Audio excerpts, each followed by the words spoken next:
You know what I've noticed is that every time I start taking video shots that I, I really need to shave first. I think that should be a must.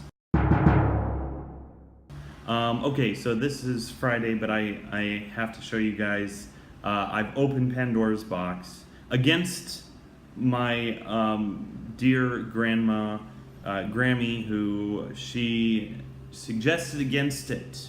She strongly urged me not to, but still, I went for it, and now I feel like there is no turning back. So please let me show you what I mean. Okay, so Domino's Pizza is here in Bulgaria. Not only that, but it is here, and you can go online and order everything in English. So it's one of the easiest things to order for an English speaker in the country. So you go online, and this meal right here is 12 lev.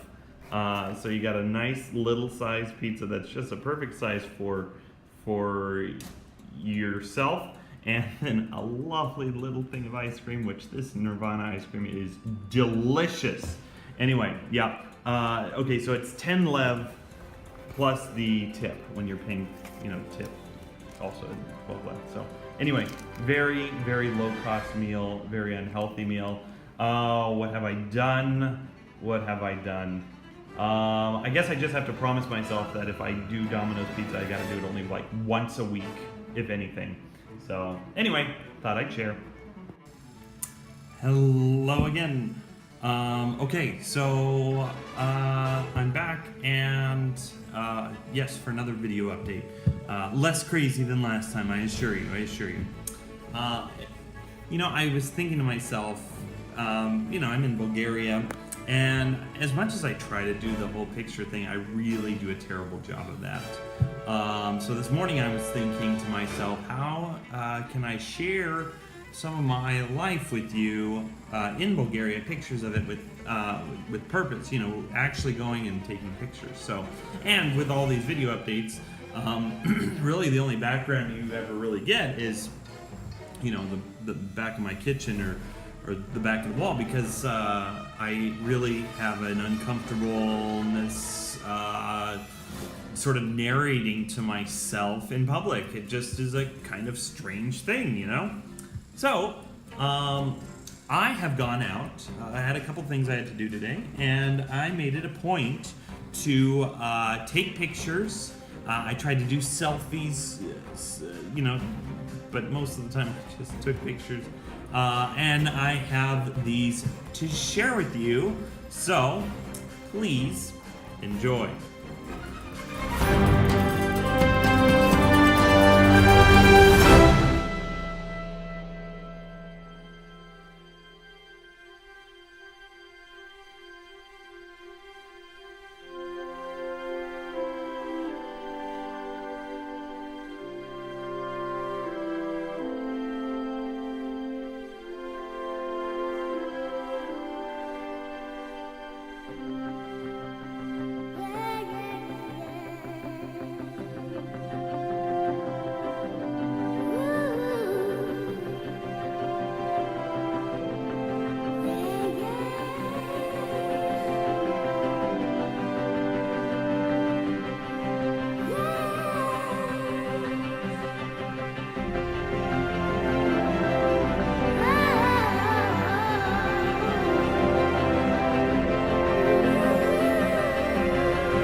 Okay, so this is my third take on this video, and basically I'm going to be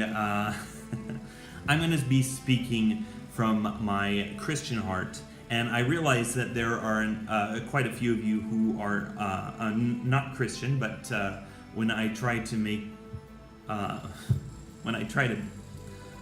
balance this out a certain way, then it doesn't work, and I end up rambling on and on, trying to make inferences and stuff like that. So if you're not a Christian or you don't like listening to this, and that's okay. I don't take any offense to it.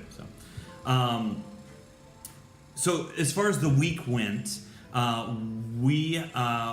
got to go to one of the gypsy villages, the gypsy village that I had in mind when I first signed on to come here. The children at this particular village had been the ones that had sort of touched my heart before, and it was really, really interesting because when I went, first of all, there were a couple things I did not realize was going to happen. First of all, I didn't realize that other people didn't go. I thought this was a large group of volunteers from the church that usually went, and so I didn't realize that it was actually just one person, sometimes two.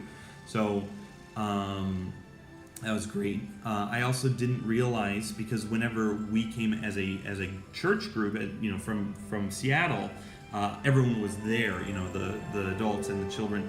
But when the day is going on, and that's when we went, all the parents are out working, and most of the boys are out working, and so the only people left in the village are the girls or the small boys or the older people that can't work. So that was a surprise.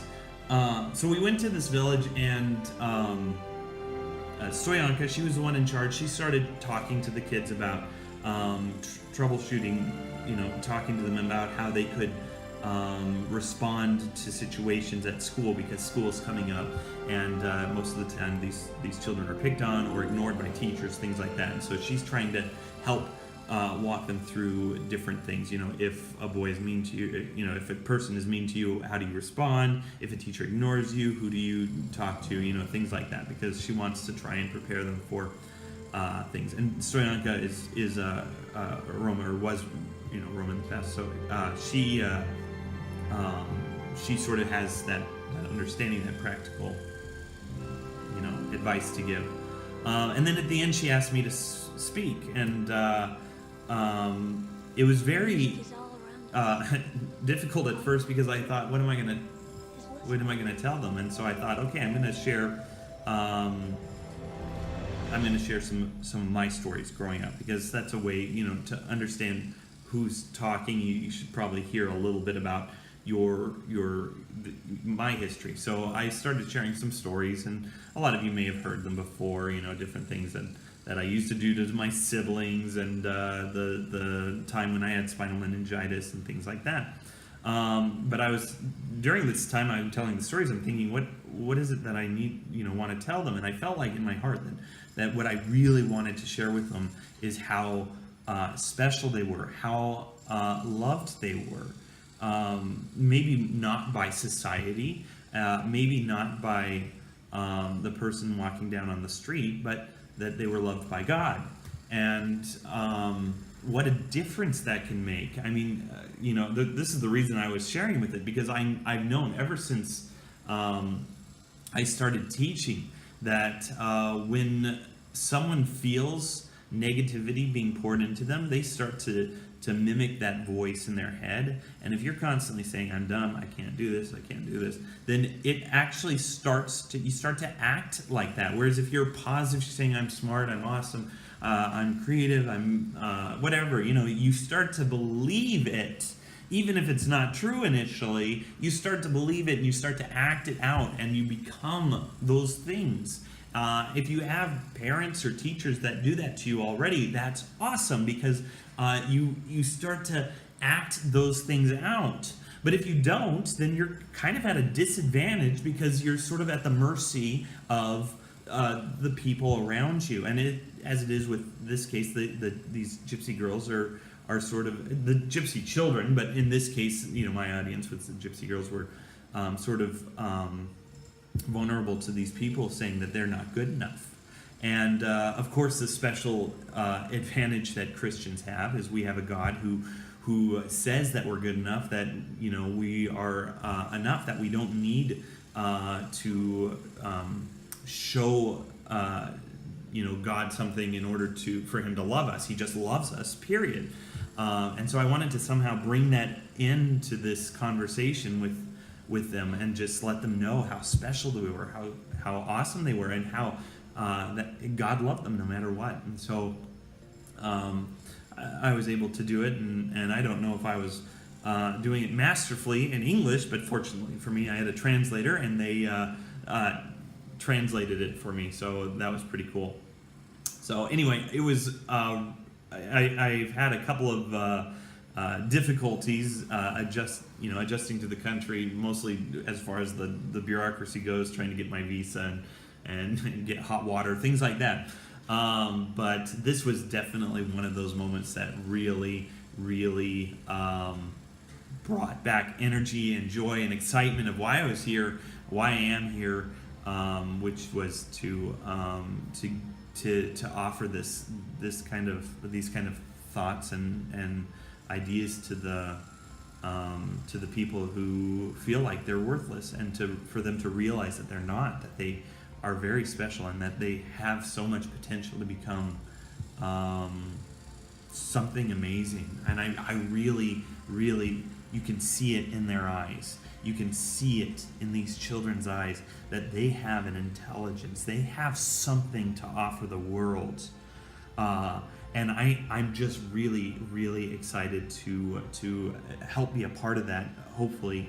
But really excited to see how they come in and help make a difference in the world, because in this society they're nobody, they're nothing, and to watch them rise above that is going to be just amazing. I'm really hoping that I can do some science experiments once a week or something like that. I'm really excited to be working with these children, and so I thought I'd share that with you. And really sorry if you listen to that whole thing and you're not a Christian and you feel a little bit uncomfortable about that. I'll try and not involve that with my updates too often, but it was something that happened this week, and it was very important to me, and I just had to share that. So okay, so that is about 8 minutes for this clip, and with all the other things, I'm sure that brings it up to a whopping time of a lot. So I will stop. Just want to know I miss you guys like always, and I hope you're doing well. Please leave me a message. Oh, and if you want to donate, so this village that I'm talking about, these children, the Orlandowski kids, if you are wanting to donate money to help them with you want to help them with school supplies. Anyway, they need school books, they need pencils, and it would be nice if we got them some new clothes so that they're not wearing dirty clothes to school and things like that. So that is Deca na Nadejdata. Children of Hope. Children of Hope. I've made a fundraiser page for you to donate. You're actually the donation is actually coming into my bank account, but then every Monday, at the end of the time that it's going on, September something, I think it's September 4, I'll pull the money out of the account and give it to Stoyanka, and she's the one who's responsible for getting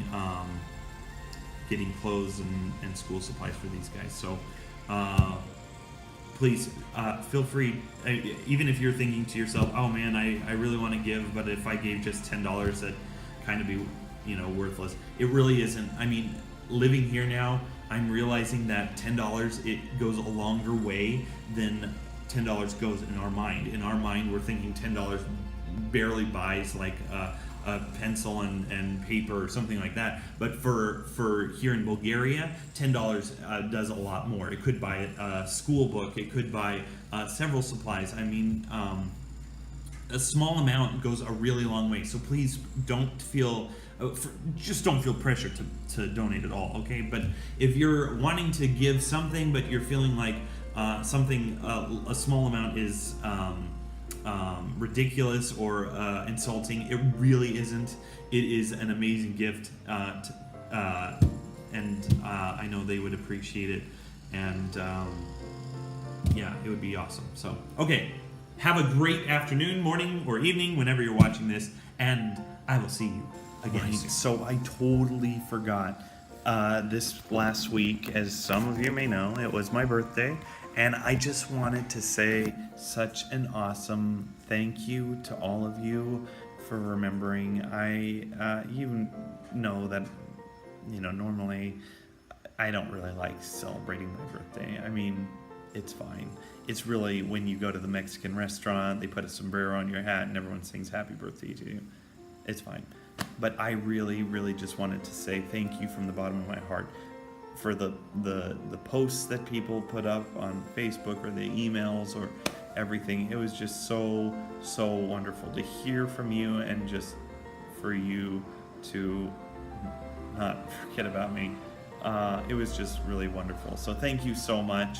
I'm putting a picture up, I think, right now, and this was the little party that people here in Sofia threw me. It was a nice little crowd, so yeah. Oh, thank you.